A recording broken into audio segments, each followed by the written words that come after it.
If you've been through a divorce and you are dating again after, let's say it's maybe 5, 10, 20, or even 30 years where you have been out of the kind of dating game, let's call it, it can feel almost impossible to know how to make a darn woman happy, how to please a woman. And you might be thinking that, well, I'm doing the same things that I remember doing when I first met my wife or my long-term partner, but these just aren't landing anymore. They're not adding up. I don't feel like I've got the skills that I need to have to be successful in dating. And so maybe you've noticed that the women that you are meeting are nothing like the women you dated when you were younger or when you met your wife or former partner. And so today, this is not about blaming either of the genders. Let's just be clear on that. But today I want to unpack why it feels like you just can't please women. And I want to share 3 big shifts that explain why dating feels so different today and how you can stop trying to impress women. Stop wasting your energy on trying to impress women. Feel some peace within yourself. And what I want you to do is start connecting with women in the ways that actually matter for your happiness, health, and the success of that relationship. Now, welcome to this channel. My name is Kimberly Hill. I'm a men's dating and relationship coach. I support good-hearted men to attract deeply loving relationships, and then I support them to go on and maintain those loving relationships. And what I do know is that the dating landscape has changed. You can debate me on that, but it certainly has changed. And many divorced men who are re-entering dating after potentially decades out of the dating scene, maybe you haven't even really flirted with a woman in 10, 20, or 30 years. But what you are going to be noticing, or a majority of you men are noticing, and you certainly have reported to me as a coach that has worked with many men, is that the women you're meeting are all at very different stages of life. They can be very independent women. Some of them are very experienced women. And some women are very clear. I had a client that said, like, a woman basically brought a checklist to a date that she's very clear on what she wants from a relationship and a man. And so old expectations aren't really fitting into the puzzle of today's modern dating landscape. And women today, at least a large portion of women, don't need provision from men. They don't necessarily feel as if they need protection, although I really believe it is fundamental duty of men to protect women, women to serve men. But nonetheless, a lot of women feel they don't need a man for protection, at least in the same way. What they are looking for, the majority of women, is emotional connection, compassion, and shared joy. They want a man to have fun with, a man that they can spend time around that makes them feel good, and you want to be around a woman who makes you feel needed and happy in your body and all of these things.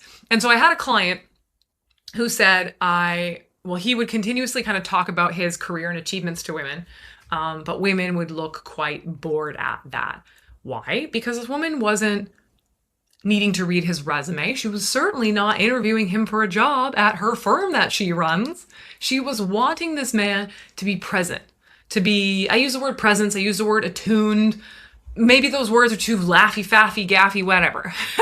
She wanted to feel connected to that man in ways that had nothing to do with accomplishments or work. She wanted to feel good in her body when she was with that man. And a man wants to feel good in his body when he's around a woman. So that's what I mean by attunement and presence and these woo-woo words that sometimes I can throw around or other people talk about. And so why the heck does it feel so hard to please women these days, right? And one of the reasons is you're not the same man that you were. You are not the same man that you were when you got married. Completely fundamental. In fact, all your cells have even turned over. So you are biologically not even the same, right? And you may have shut down emotionally in your marriage. Let's just take a broad assumption that if you had a marriage that didn't work out or ended in divorce, that at some point in that marriage, you shut down. So you have changed since pre-marriage. You might even be carrying around like a big ass burden, shame, guilt, or you might even be carrying around a sense of failure about your relationship, maybe even about your manlyhood and about your divorce for certain, or your long-term relationship that didn't work out, right? And so if you are entering dating with that weight, It's going to make you feel like you have to climb a mountain just to be worthy. And what women are very good at doing is picking up that heaviness. And so if a woman is busy with work and picks up that heaviness from you, she will choose not to pursue a relationship with you, regardless of how amazing you appear on the surface, because it's too heavy for this woman. And that heaviness is going to feel like a barrier to having that connection she is seeking with you. Reason number 2, women are not the same anymore. The women that you meet are more often than not going to be more financially independent. They're going to be a little more self-reliant, and they're going to be seeking that emotional connection. They're not just seeking stability. It's very likely, if you're dating again after divorce, that a woman you meet already has a semblance of stability in her life. So what feels really hard to place is really these women wanting depth and joy and compatibility. Reason number 3, old dating scripts, let's call it, don't work anymore. Telling your life story in a very heavy, depressing way does not draw women in. And I see men make this mistake. And you're not conscious of it. The men that do it are not conscious of it. This has happened in particular for men. I've worked with men that are dating again, not after a divorce, but after their partner passes away.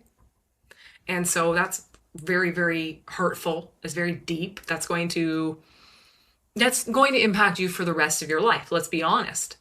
But then these men get into the dating space and they're kind of honoring their former wife or former partner in a way by telling the story of their life, but there's a heaviness and a depression that comes through that, and that's not going to connect with women, of course, because firstly, she's going to go, I can't compete with that.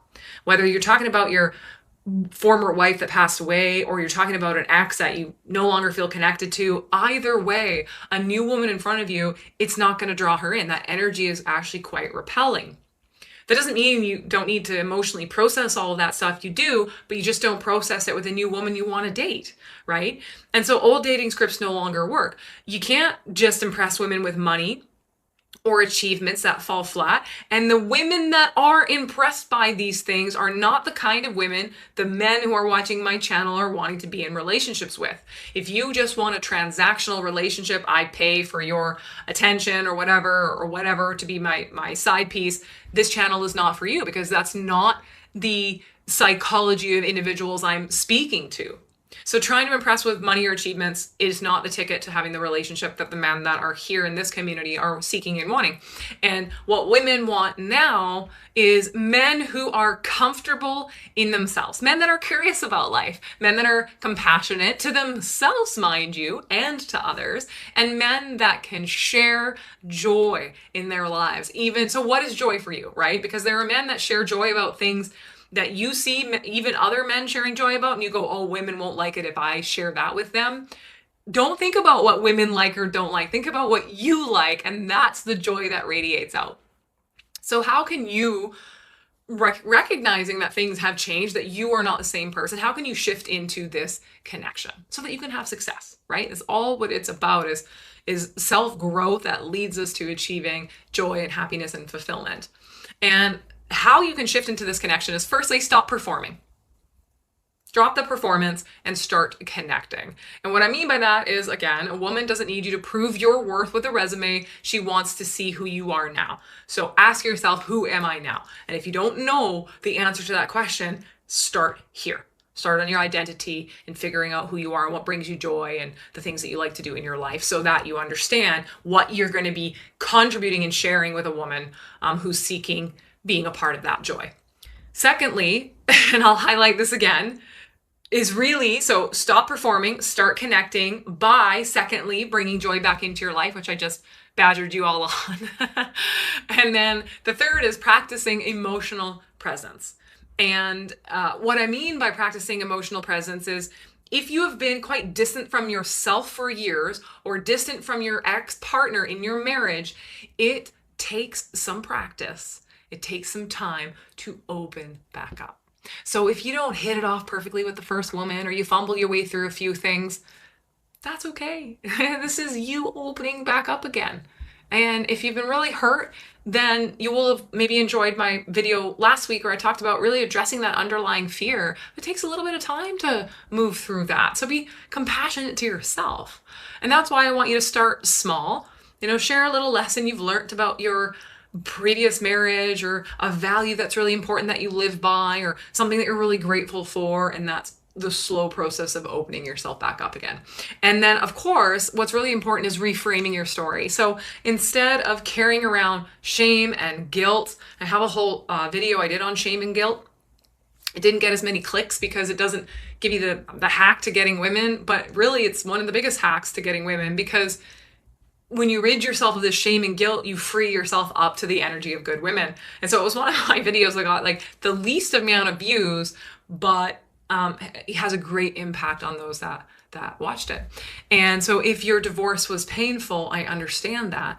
Over time, you'll be able to reframe that and learn from it and say something to the effect of, my divorce was very painful, but it taught me how important communication is. And I'm talking real communication. And I just don't take that for granted anymore. And boom, you're learning, you're growing, you're opening up, right? So one of my clients kept telling me that, he told me, but he was telling me that he was telling women about his failed marriage. And he was hoping that this honesty would make them kind of connected to him.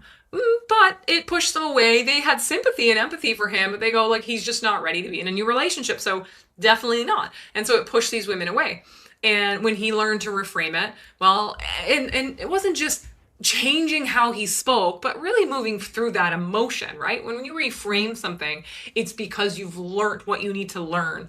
So it's not just say these words a different way and you'll have success with women. You have to embody that first, by the way. If any of you think, okay, I'll just write some shit down and then just cheat my way through it, you never get the result you want from cheating, right? So when he learned to reframe it, is how I want to phrase it here. And he said things to the effect of, my marriage taught me the value of friendship in a relationship. Then women started to lean in and listen. Same man, had gone through his healing, very different energy. So the deeper truth here is that it feels really hard to please women today because you're not the same man, and women are no longer looking for the same things.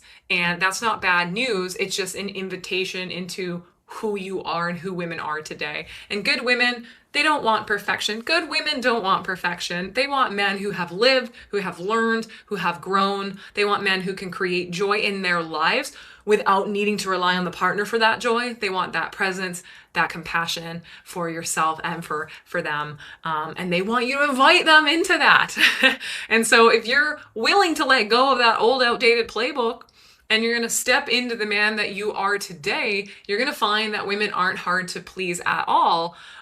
You're going to actually have a lot more selection of whom you want to share that life with. And those women really want the real you. So I hope that this was helpful. I hope it really, gave you a different idea of how to view the landscape, because you're a different person now. And so there's other videos on this channel that speak to deeper parts of what I've talked about today, such as the video on shame and guilt, which is one of the earlier ones that I put on YouTube.